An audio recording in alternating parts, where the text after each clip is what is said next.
Okay. Thank you, Professor Halpern, for listening to our presentation today. We're going to be speaking to you about the responses to the growth and the waning of anti-Semitism in the US as well as abroad. I'm Melanie. Harley. Morgan Kate. Okay.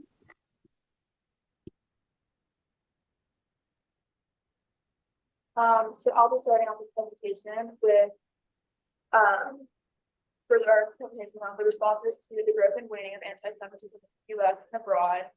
And to start off, we need to understand what anti-Semitism actually is. Anti-Semitism is hostility, prejudice, or hatred towards Jewish people. I listed a few examples so people can have a better understanding of just exactly what anti-Semitism looks like. So some examples are calling for the aiding or justifying the killing or harming of Jews in the name of a radical ideology or an extremist view of religion, making dehumanizing or stereotypical allegations about Jews, such as the myth about Jews controlling the media, economy, government, or other societal institutions, or making stereotypical remarks about a Jewish person's appearance. Denying the Jewish people the right to self-determination, like claiming that the existence of the state of Israel is a racist endeavor. That is also considered anti-Semitic. And holding Jews collectively responsible or accountable for the actions of the state of Israel is another example of anti-Semitism.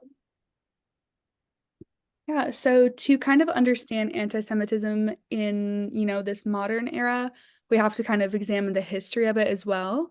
And honestly, anti-Semitism has had a very lengthy history, as noted by Jewish people for thousands of years and many, many generations. The term anti-Semitism is often referred to as the longest hatred because it's persisted through time, through many generations. This is actually a form of racism, and it was first practiced and embraced by congregations such as primary Catholic leaders in the first millennium of the Christian era. Prior to that, though, Egyptians enslaved and tortured Semitic people as early as the 3rd century BCE. So it's been thousands and thousands of years of hatred against Jews. More modernly, the Nazi regime, which controlled Europe throughout the 1930s and the 1940s, heavily endorsed anti-Semitism through the use of unwarranted violence, hate speech, and mass murder, contributing to what we refer to now as the Holocaust. And since October 7th, Jewish people have endured a contemporary version of anti-Semitism that manifests itself in the form of online hate speech, vandalism, and physical acts of brutality. So basically, right now, we're going through our own kind of biggest example of anti-Semitism since the Holocaust. So some recent developments of anti-Semitism are, these are just honestly only a few. So since October 7th, 2023, which is the date that Hamas surprise attacked Israel, anti-Semitism has skyrocketed everywhere. Jews have been blamed for the Israel-Palestine conflict and honestly have been told that, we had this coming and that we deserved this. And people have been verbally harassed and physically attacked in the streets of New York City, Boston, and Los Angeles, and many other places, including many European countries. And Jewish organizations have been vandalized, and Jews have been threatened online and in person for supporting Israel. Back in December, a Jewish man in New York was attacked simply for being Jewish, and he was beaten in front of his own home. And I would like to say back in November of 2023, the A Pi House, which is a Jewish fraternity at Georgia Tech, was vandalized, and other institutions and associations just kind of associated with Judaism have been vandalized, like synagogues in Tampa and New York, and a few places in Atlanta as well. So schools and particularly college campuses have been hotspots for anti-Semitism um, for many years, but since October 7th, it's become a major development. And so basically in the 2012 to 2013 school year, there were only 27 acts of anti-Semitism reported on college campuses nationwide, and Hillel International gathers those statistics. But this year alone, during the 2023 to 2024 school year, there were 1,031 acts of anti-Semitism and counting. And those are just the reported ones. Those aren't, necessarily what Jews face every single day. Students at school like Columbia, Emory, and the University of California, Los Angeles have held pro-Palestinian protests and events that are blatantly anti-Semitic. For example, students at many schools have banned Jewish students from entering college premises and studying. Israeli-born professor Shai Davidi had his access to campus revoked at Columbia, and a student here at the University of Georgia was pushed to the ground and called a stupid Israeli fuck this school year. Jewish students have been physically assaulted, had their homes vandalized, banned from school properties, shoved, mocked, stalked, and threatened throughout recent months on dozens of college campuses throughout the United States. So this has been anti-Semitism has reached a new high since the Holocaust. So here are some videos, literally just 2 videos from the past 2 days that have occurred, acts of anti-Semitism on college campuses. We are peacefully protesting and numerous people got pepper sprayed. Here is LAPD. So LAPD and authorities at UCLA did nothing as Hamas supporters pepper sprayed Jewish people for no other reason than just being Jewish. Can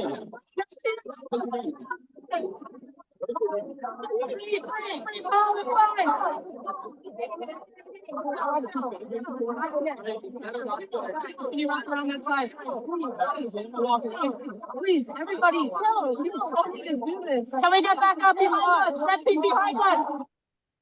So at Columbia, a student was forcibly removed from one of the on-campus, buildings. He was just trying to study, and because he was Jewish, he was removed and banned from entering the premises. And like the caption says, 1939 Germany all over again. Jewish people can't even be Jewish in public. They can't just be students. They can't study. They have been facing a lot of discrimination recently. Additionally, anti-Semitism isn't just, it's not just in a physical environment, it is online as well. And according to the Anti-Defamation League, since October 7th, anti-Semitism has increased by 337%. Social media platforms like X, formerly known as Twitter, Facebook, and TikTok have had mass uploads of anti-Semitic content since Hamas attacked Israel, and it has been steadily increasing as this conflict has progressed. Public figures such as the well-known rapper Kanye West, or Ye, has made numerous anti-Semitic remarks online, such as publicly praising Adolf Hitler, and he has tweeted that he will go DEFCON 3 on Jewish people. Additionally, a content creator and self-titled journalist posted the following statement on TikTok. The entire world knows exactly why the US is trying to ban TikTok. TikTok inadvertently offended the Jewish people. The power of the Jewish people in America is definitely more scary than Trump. They have created the options, either ban or sell to the Americans. In reality, it's neither. It's selling to a Jewish investment group. So this obviously will go back to one of the examples that I said earlier about anti-Semitism and claiming that Jews run the media and that we run the government. And then on the following slide, here are just a few videos that I found online about. It's more of they're videos made by Jewish content creators, and the videos themselves are not necessarily anti-Semitic. However, when you go to the comment sections of the videos, there is filled with hateful and stereotypical comments. So Mel, if you want to click on that first video, you can do that. Being having Chinese food for Christmas. We're Jewish. Of course I'm going to ask you what camp you went to. Jewish. Of course I have a tummy ache. We're Jewish. Of course, I know your grandma's best friend's grandson's brother. Jewish geography. We're Jewish. Of course, we're proud to be.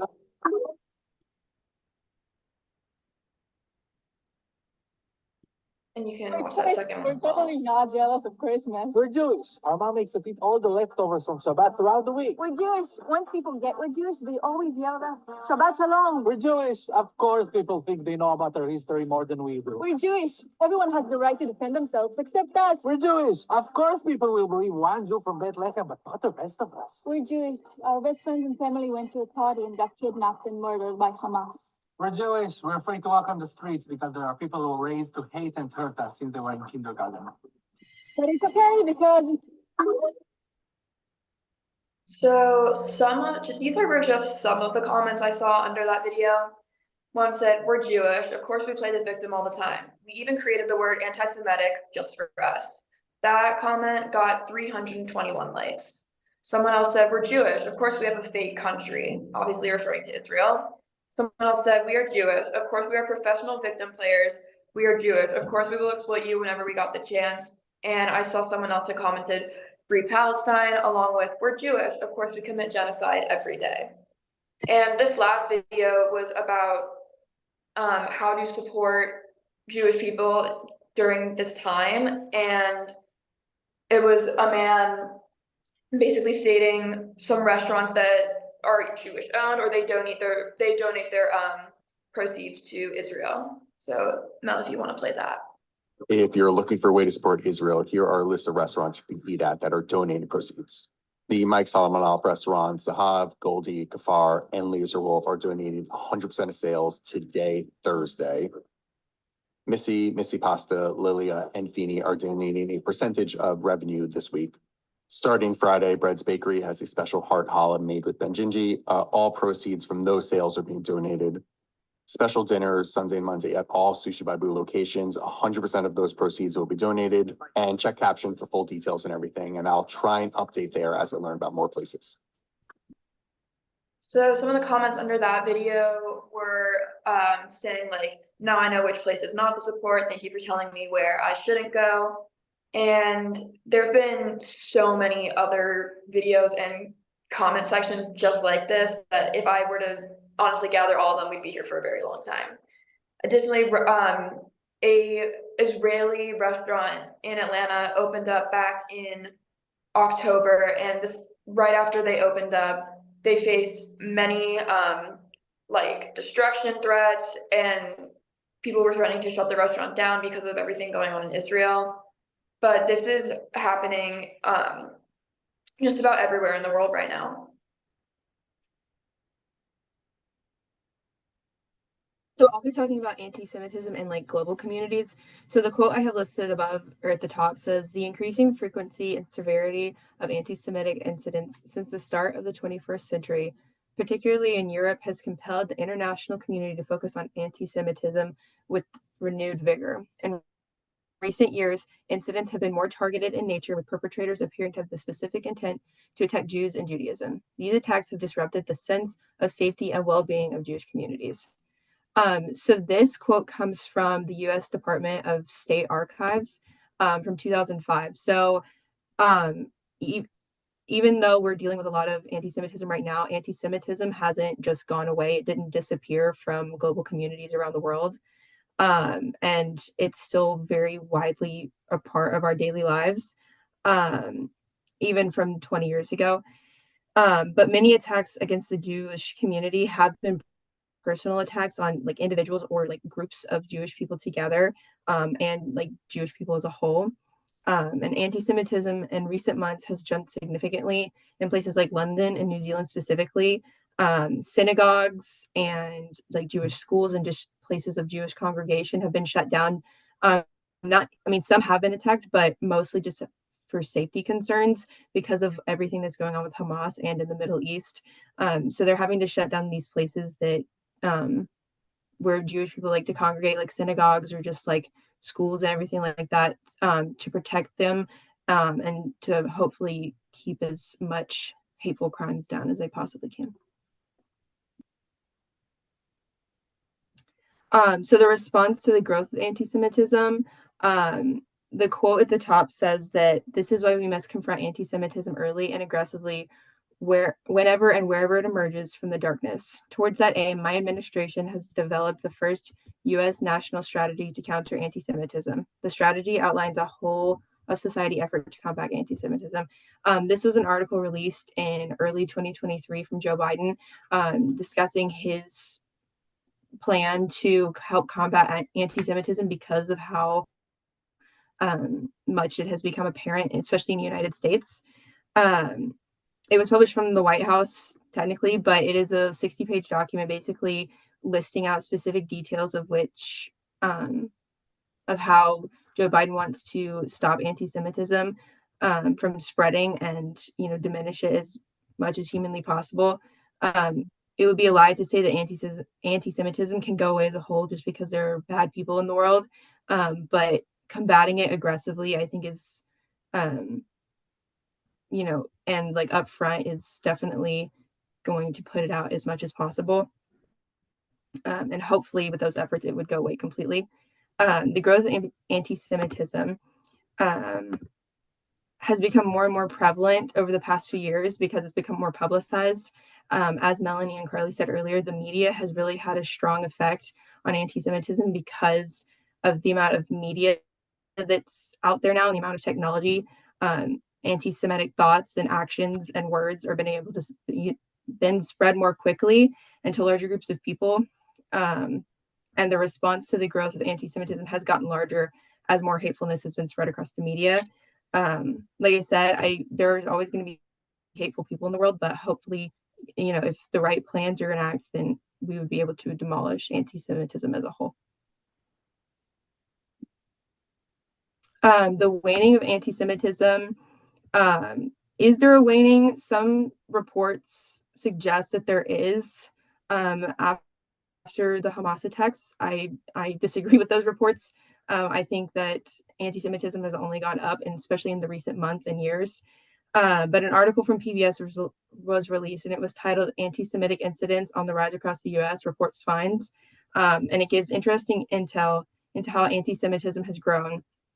And as it states on the slide, the article did state that other countries with large Jewish populations, such as France, Canada, Argentina, and the United Kingdom, showed a decrease in anti-Semitic events, and that was published in 2023. But that's still not enough. I mean, that's a few countries, but there's Jewish populations all over the world in so many different countries. So the waning of anti-Semitism may have gone down in those countries, but not overall as a whole. I still think we could be making efforts to lessen and completely get rid of anti-Semitism. And there have been efforts made by individuals and by, some government officials, but it will take a joint effort to help get rid of the hatefulness that's being spread, especially on the media, because of how present the media is in our everyday lives. And it will have to take a great effort to protect those in the Jewish community from that hate. So, as unfortunate as this all has been, there are thankfully many resources for students as well as just victims in general of the hatred of anti-Semitism. So, one of the main ones for students is the Anti-Defamation League's Campus Anti-Semitism Legal Line. So, basically, the ADL kind of conferred with Brandeis University and reached out to hundreds of attorneys, and there are over 250 attorneys available to help fight for students on campuses, and it can literally be reached super easily just by texting "call help" to 51555. And they have had thousands of complaints so far, but that means that thousands of students have been able to get help from a ton of different attorneys across the United States to see what kind of action that they can take legally against the things that have been occurring on their campuses. The U.S. national strategy to counter anti-Semitism focuses on 4 pillars: raising awareness, improving security, reversing normalization, and building intergroup solidarity. So that's like a government-funded program to help counter anti-Semitism. Hillel International, just as a whole, can always be reached to help students on college campuses around the world. And it acts as kind of like a hub for Jewish student safety. And the Atlanta Journal-Constitution's call to action against anti-Semitism has been around for years, and it urges elected American officials to lobby for Jewish aid. And it also provides lawmakers and leaders with tools to understand Judaism and anti-Semitism. And then here are our works cited pages. Okay. All right. Well, thank you, Professor Halpern, and hope you have a great summer. Thank you so much. I'm going to stop that, and then I'm going to stop recording.